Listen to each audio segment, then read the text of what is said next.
boundary condition dulu, gitu ya. Seperti sudah kita bahas sebelumnya ya, dalam kuliah sebelumnya, boundary condition kita ada beberapa. Yang pertama kita kondisikan tekanannya, pressure condition.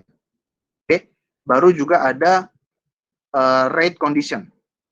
Oke, kita ikuti aja dulu flow-nya bagaimana. Oke, the most common boundary condition, ya, kondisi batas untuk memecahkan persamaan ini, oke, yang untuk kita pecahkan persamaan ini, kita butuh kondisi batas, dan umumnya kalau reservoir, kondisi batas kita adalah, the most common boundary condition in reservoir adalah source dan sinks. Itu yang akan kita bahas berikutnya. Nah, kita bahas dulu. Oke ya. Jadi kalau misalnya kasusnya seperti ini, kasus kita balok ini ya. When pressure conditions are specified, we normally would specify the pressure at the end phases of the system. Biasanya kalau kita ngomongin boundary condition, kita pasti ngomongin ujung dan ujung. Oke, maksudnya gimana, sir? Gampangnya adalah kalau kasus yang paling gampang dari blok ini dulu. Boundary condition, kondisi batas, di ujung kiri kita punya tekanan PL. Oke, di ujung kanan kita punya kita punya data PR. PL dan PR ini namanya boundary condition. Jadi dia ngasih kita clue bahwa di batas-batasmu kamu punya data loh sebenarnya. Di ujung kiri kamu punya tekanan PL, dan satu data lagi di ujung kanan kamu punya tekanan PR. Gitu ya. That's the point gitu ya dari boundary condition. Nah, itu kalau kasus yang gambar ini. Kalau di kasus petroleum engineering gitu ya, for reservoir flow, a pressure condition will normally specified as bottom hole pressure. Gitu ya. Jadi yang sering kita pakai boundary condition kita adalah tekanan sumur. Karena kita ngomongin titik sini dan titik sana. Titik sini dari kasus kita ya pasti sumur. Kita punya data sumur, bottom hole pressure-nya berapa, itu sudah satu boundary condition. Oke, jadi seperti itu. Strictly speaking, this is not a boundary condition gitu ya. Jadi strictly speaking, sebenar-benarnya ya, bottom hole pressure itu bukan boundary condition. Tapi apa argumen dari buku yang kita pelajari? But the treatment of this type of condition is similar to the treatment of boundary pressure condition. Jadi tidak apa-apa kita pakai data tekanan sumur untuk menjadi boundary condition kita. Itu tadi kalau kita pakai Dirichlet. Dirichlet condition, dia mengatakan boundary condition kita itu data tekanan. Kita set data tekanannya berapa, misalnya data tekanan bottom hole pressure konstan. Baru kita hitung aliran kita dengan kita kondisikan tekanan aliran sekian. Nah, tapi ada juga metode lain yaitu kondisi Newman ya, oleh Bapak Newman. Dia mengatakan dia pengen menspesify flow rate at the end phases of the system. Oke, jadi dia tidak ingin ngeset data tekanan, tapi yang dia ingin set adalah data laju alir. Oke, jadi di dalam simulator dia yang dia masukkan gitu ya, untuk perhitungan saya set laju alir, saya tidak ngeset tekanan. Gitu ya. Jadi kalau dalam kasus blok ini dia dalam blok ini, kalau Newman dia berargumen saya data tekanannya adalah data boundary condition adalah QL dan QR. Gitu ya. Dengan catatan QL itu adalah yang ini, QR adalah yang ini. Gitu ya. Nah, kalau kasus reservoir engineering gimana?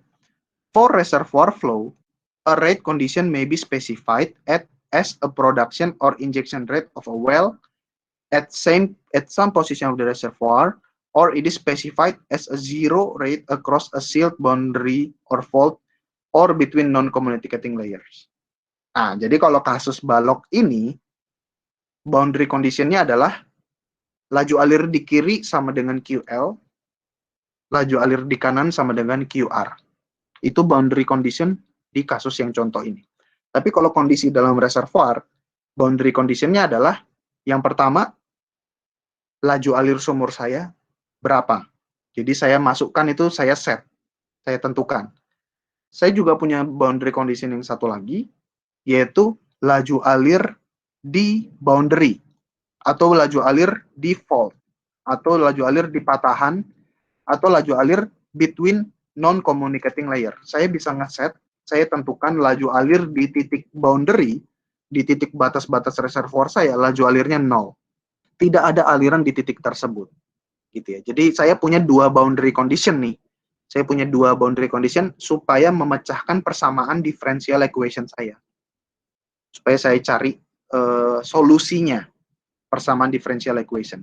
Jadi always keep in mind, teman-teman, sebagai kita engineer dan sebagai kita matematikawan juga gitu ya, bahwa persamaan differential equation ini harus dicari solusinya supaya kita bisa pakai dia untuk kita kalkulasi. Oke? Persamaan differential equation ini belum matang karena dia masih differential equation. Operator dia itu adalah differential equation dan itu tidak bisa dikalkulasi. Operator yang bisa kita kalkulasi adalah operator tambah, operator kurang, bagi, kali. Oke, so we are still in the process untuk memecahkan differential equation. Untuk dPdx kita sudah kita cari jalan keluarnya dengan boundary condition.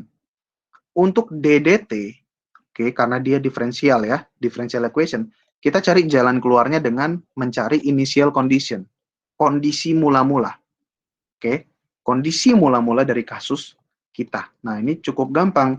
Kalau dalam kasus kita minggu lalu, yang kita bawa sampai sekarang, dia kasusnya sudah menyatakan bahwa pada kondisi asal mula, sebelum terjadinya aliran di dalam blok berpori ini, tekanannya sudah di-set. Tekanannya adalah P0 di segala titik. Oke, tekanan di segala titik sebelum ada aliran, gitu ya. Jadi tekanan di segala titik X, ya, di segala titik X, pada T sama dengan 0, atau pada T awal-awal belum ada aliran, dia nyatakan P0 di segala titik. Jadi dia sudah punya data awal. P initial, tekanan inisial adalah P0. Gitu ya. Nah, kalau kasus reservoir engineering gampang, tekanan reservoir sebelum dibor itu berapa? Gitu, itu bisa kita tahu. Gitu ya. Sebelum ada aliran sumur, tekanan reservoir berapa? Gampang, kan kita bisa bor, belum kita alirkan dulu, kita turunkan alat ukur tekanan, kita tahu initial reservoir pressure berapa, itulah initial condition kita untuk dalam kasus simulasi. Oke, jadi kalau kasusnya itu kira-kira seperti ini, kita punya initial condition ya, kita punya reservoir seperti ini, ada gas, ada oil, ada water, kondisi statik belum kita ganggu sama sekali. Oke, kondisinya kayak gini, nah kemudian kita lakukan sesuatu. Seperti ini ya. Awal mulanya kita pasang sumur, jangan dialirkan dulu, kita ukur tekanannya, kita punya IC, initial condition. Oke, ketika sudah kita alirkan, kita punya boundary condition seperti ini. Banyak boundary condition kita, jadi kita bisa memecahkan aliran di dalam reservoir kita atau dalam simulator kita. Kita sudah punya initial condition, artinya tekanan reservoir awal mula berapa. Kita punya datanya. Boundary condition seperti ini. PBH konstan, tekanan dasar sumur konstan. Saya bisa ukur tekanan reservoir saya, tekanan sumur saya bisa ngambil wireline unit, kita masukkan memory recorder, gauge di reservoir, saya bisa tahu tekanan sumur saya. Q konstan. Saya juga tahu juga laju alir sumur saya lakukan well testing, I know Q-nya konstan, itu jadi boundary condition. Dan saya juga tahu dalam reservoir model saya bisa tahu patahannya di mana, batas-batas boundary reservoir saya di mana gitu ya. Dalam hal ini boundary-nya adalah yang ini. Gitu ya. Dalam hal ini, dalam gambar ini boundary-nya itu di sini. Gitu ya. Tapi tentu saja dalam kasus nyata ada lebih banyak lagi boundary. Oke. Whatever it is gitu ya, apapun boundary itu, kalau boundary-nya itu geological gitu ya, bisa aja misalnya di sini ada fault atau ada patahan di sini. Ya, misalnya ada patahan. Bisa juga gitu, yang penting sudah kita lihat di seismik, kita punya alat macam-macam, kita bisa define di sini boundary condition di patahan. Kalau dia seal ya, kalau dia betul-betul menjadi seal, mengisolasi, maka Q di titik itu, laju alir di titik itu ada 0. Oke, jadi seperti itu. Atau kalau kita juga punya sumur injektor, yang kanan ini sumur injektor, tekanan injeksi konstan, gitu ya, laju alir injeksi konstan. Nah, kalau kita sudah punya boundary condition yang kita punya ini, gitu ya, dan kita juga sudah punya menu utamanya gitu ya, yang adalah persamaan ini, itu actually saya sudah bisa menghitung berapa aliran saya di segala titik. Gitu ya. Itulah maksud dari simulasi ini. Itulah maksud dari kelas kita hari ini gitu ya. Bahwa kalau saya sudah punya persamaan, persamaan ini mengatur aliran dalam semua reservoir saya di segala titik dan di segala waktu ditentukan oleh aliran ini, di persamaan ini.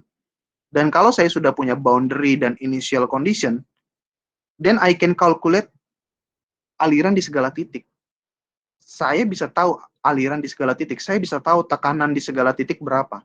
Yang penting saya sudah punya equation ini, saya sudah punya boundary condition, saya punya initial condition, dan saya punya data-data, K-nya berapa, viscosity berapa, B-nya berapa, porosity berapa di segala titik.